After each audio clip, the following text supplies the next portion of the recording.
Biyahe tayo papuntang Binangonan Port. Ikot tayo from Antipolo, Morong, Cardona, Binangonan, back to Antipolo. Ang oras ngayon ay 1:05 PM sa Teresa Zigzag na tayo. Antipolo Zigzag Road. Sarap ng panahon, guys.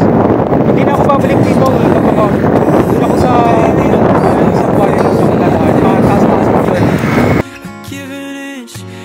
Take it off from me, nothing left but a typical story. I give an inch and you take it off from me. Yung nakaputi gustong sumabay sa akin, kaso hindi ko siya masabayan. Ang lakas niya.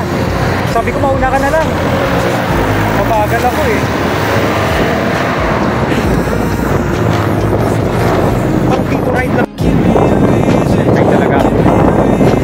1:48 na sa Morong proper na tayo. Town proper. Mga 45 minutes yung guy ko from Antipolo. Ang hirap na may sinusundan. Nababago yung cadence ko. Hinahabol ko po. Nabudol. Ang taas dito. They told me keep my head down. Now I don't remember which way is up, way is up. I can't breathe without choking on the smoking mirrors. I give an inch and you take it off from me, nothing left but a typical story. I give an inch and you take it off from me, yeah. Hold on, you're killing me slow just when I gave you the most. How long am I supposed to hold on? Can you give me a reason? Give me a reason. Say it ain't so, that's questionable. You're keeping your grip on my throat. Hold on, you're killing me slow just when I gave you the most.